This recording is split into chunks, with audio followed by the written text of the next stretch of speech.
there's something really ironic. Look at this girl, is the journalist, and look what is gonna happen behind her. Andrea, people here in Delphi are cautious tonight about saying too much of anything. Many of them knew these two young girls and they know their families, and they are just finding it still very difficult to talk about what happened. Take a look at that car. It's a red Jeep. I'm not saying it's Tony Kline's or Keegan Klein Jeeps, but it's very ironic. But I think it's really ironic to have a red Jeep in that emission the same day or the next day of the murders, knowing what Keegan Klein said about the red Jeep.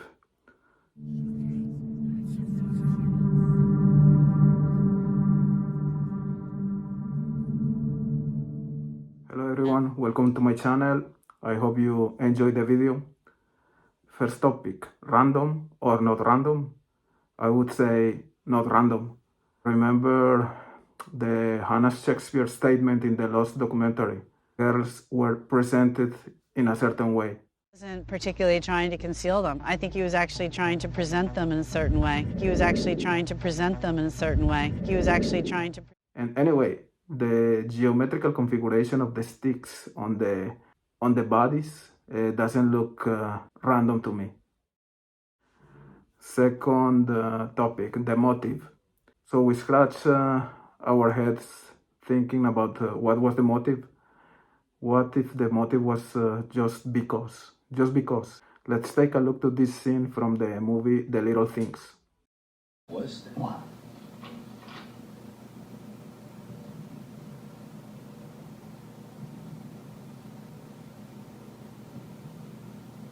Why not? Why not? Why not? So the cop asks why. The answer is why not? It was something like that. What do you think about that?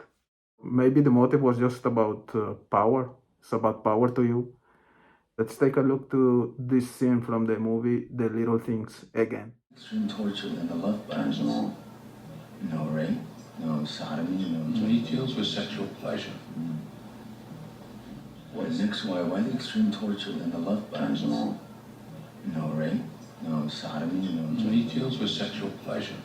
So there was no sexual attack, but the killing itself was the sexual motivation of the killer.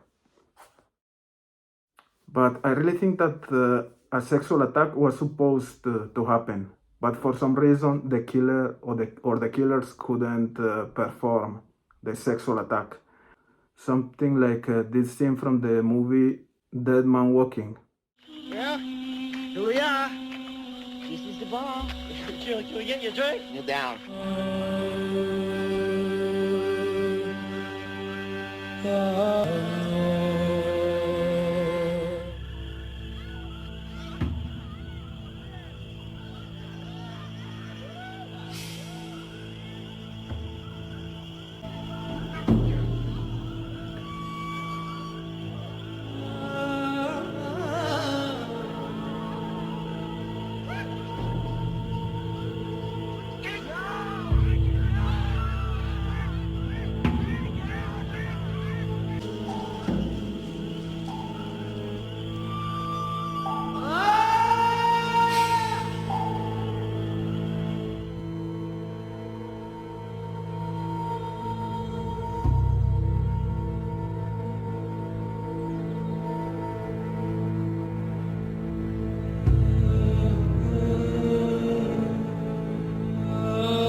Remember, there's Sean Penn, which is the weak guy. The other guy was like the psycho of the team. He tried to commit sexual abuse. He couldn't do it. That made him angry, and he killed the girl. Anyways, I think he was going to kill her anyways, but the fact he couldn't perform, that made him really angry, and that triggered the murder. That's also a motive. So we had Sean Penn and the other psycho guy, very scrappy couple, huh? Remember this interview I think it was the day after the murders, or a couple of days after. Kind of thoughts Marvin Sandifer keeps mulling over. His daughter used to hike the same trail. She said, I've seen a couple scruffy-looking guys back in there. She said, I've seen a couple scruffy-looking guys back in there, but, you know, they never bothered me. They went on their way. Sandifer is anxious for investigators to identify a suspect. That makes you think about several actors, in my opinion. So from the same clip, from the same interview, there's something really ironic. Look at this girl, is the journalist, and look what is gonna happen behind her. Take a look at that car. People here in Delphi are cautious tonight about saying too much of anything. Many of them knew these two young girls and they know their families, and they are just finding it still very difficult to talk about what happened. On the outskirts of town, though, where police finding it still very difficult to talk about what happened. On the outskirts of town, though, where police found them, they are just finding it still very difficult to talk about what happened. On the outskirts of town, though, where police... It's a red Jeep. I'm not saying it's Tony Kline's or Keegan Klein Jeeps, but it's very ironic. But I think it's really ironic to have a red Jeep in that emission the same day or the next day of the murders, knowing what Keegan Klein said about the red Jeep. And isn't it weird that Keegan Klein, if you know the case, of course you know who Keegan Klein is, he was the last person to speak to Libby. And even though he's a pathological liar, he said that he was at the Marathon gas station waiting in a red Jeep while someone else committed the murders. Like, that, all of that, this case is the strangest case I've ever come across. It's maybe something random, but maybe not. We know that the killers, sometimes they want to go to the crime scene. They want to go back to the places where the journalists are talking about the crime. They like that kind of attention or that kind of thrill. So that was just something that I found interesting, in my opinion. Now that we are talking about Tony Kline, let's remember what the Tony Kline's stepdaughter said about him. We had ended up moving from Peru to Young America, the brown house. That's what we called it growing up. And not sure how old I was, but had to be probably 9 to 13. He was out in the backyard with a BB gun in his hand, and he looked at me and said, "Start running. I'm going to shoot you." And I said, "No, you're not." And he said, "I'm going to give you 5 seconds to get a head start." And he pumped it, and I took off running. He shot me. The BB went into my elbow, lodged itself in there, to where then my mother had to take me to the emergency room, and I had to get surgery on my elbow to get it dug out because the BB had shifted down into my elbow bone, and I had to tell them that he was shooting the trash cans, and it ricocheted and hit me in the elbow because I was standing too close. Not that there could be any reasonable answer, but why did he? Why? He's a psycho. He's probably got to have multiple personality disorder to where he can switch from "I'm Tony, NASCAR cool guy," into cars, but mess with me or catch me on a bad day. He's very unpredictable. Who knows what he would do to you if you caught him on a bad day? That is just terrifying. He would kill animals in front of me. He was digging a hole for a cat once, and the cat came back to life, and he, right in front of me, just started bashing it on the head to make sure it was dead. And that you're violent towards people and animals, so animals weren't even safe around him. Would he kill family pets? He did shoot a dog of ours. I'm not sure what the reason was for it, but I have had multiple people tell me. I don't have that memory, but I have people who said, "Yeah, you don't remember him shooting that dog, just going out there and shooting it?"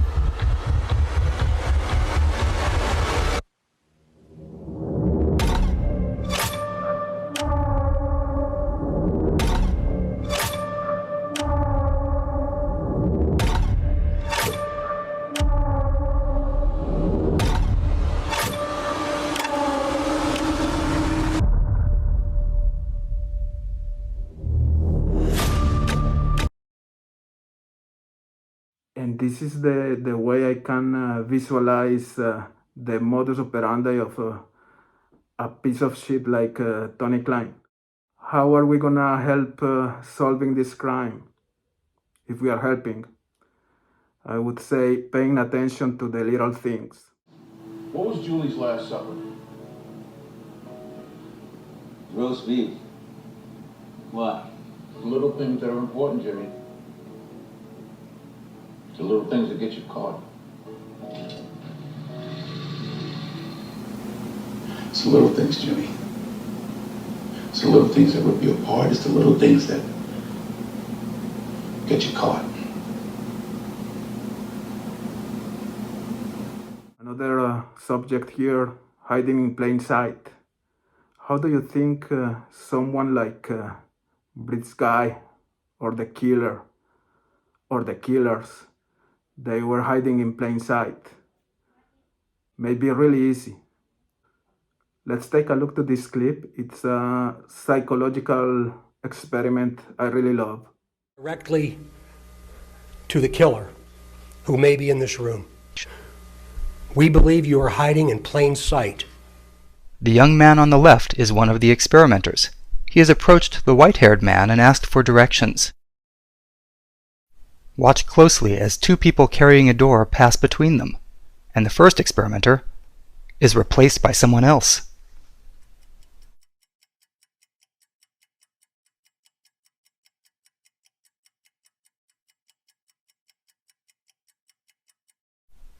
Like many of the people in this study, the pedestrian was entirely unaware that he was talking to a different person.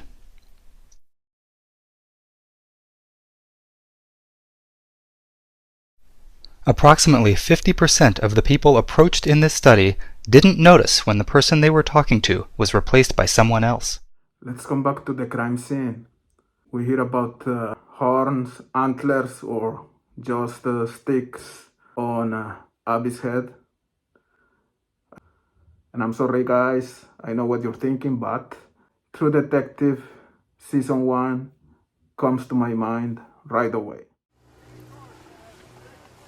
This is gonna happen again. Or it's happened before. Both. Go on. It's fantasy enactment. Ritual. Fetishization, iconography. This is his vision. Her body is a paraphilic love map. How's that? An attachment of physical lust to fantasies and practices forbidden by society. You get that from one of your books? I did. Her knees are abraded, rug burns on her back, cold sores, gumline recession, bad teeth. There's decent odds she was a prost. He might not have known her, but this idea goes way back with him. You got a chapter in one of those books on jumping to conclusions? You attach an assumption to a piece of evidence, you start to bend the narrative to support it, prejudice yourself. Wait and see on the ID. All right. This kind of thing does not happen in a vacuum. I guarantee this wasn't his first. It's too specific.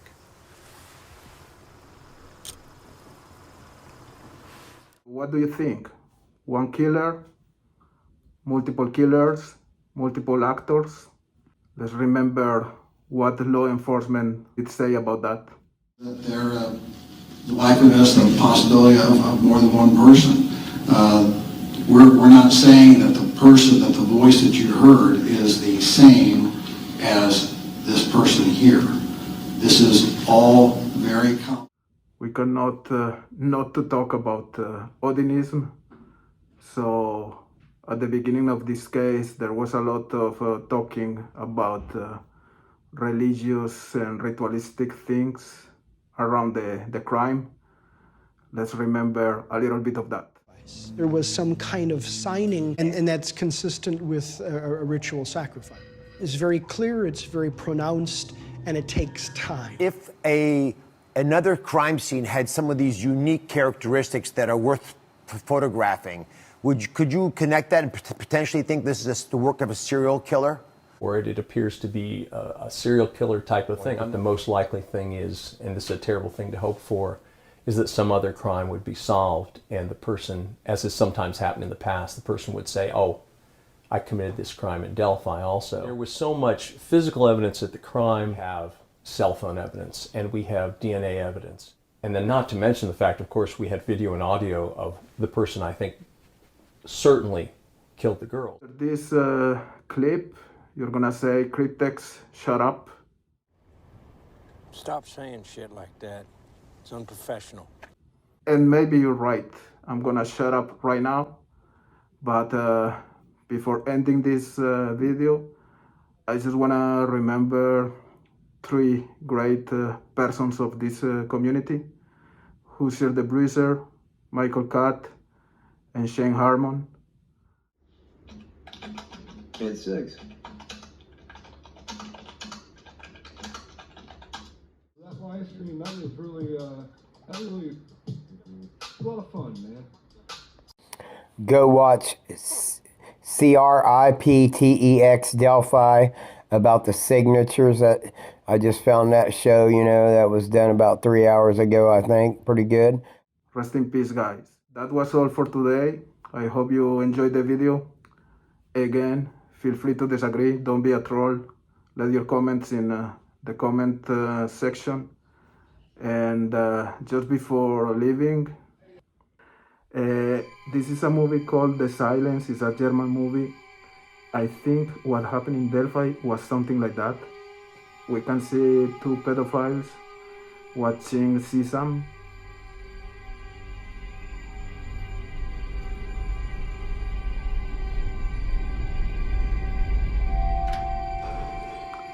They take the car to go out to hunt.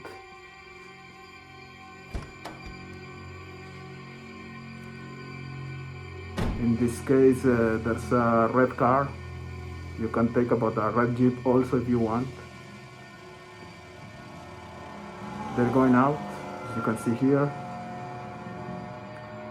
There is the dominant pedophile and the less dominant or the submissive pedophile.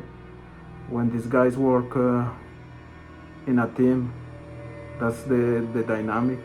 There's one with more power, let's say, and the other one is the weak guy. They are driving out of their town. Let's say they're going to Delphi, something like that. They see this girl. In Delphi's case, I think it was a catfishing scenario.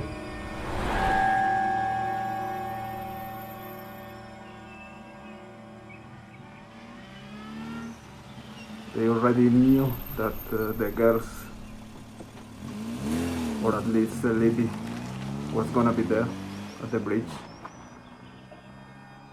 And this is the nightmare going to happen right now.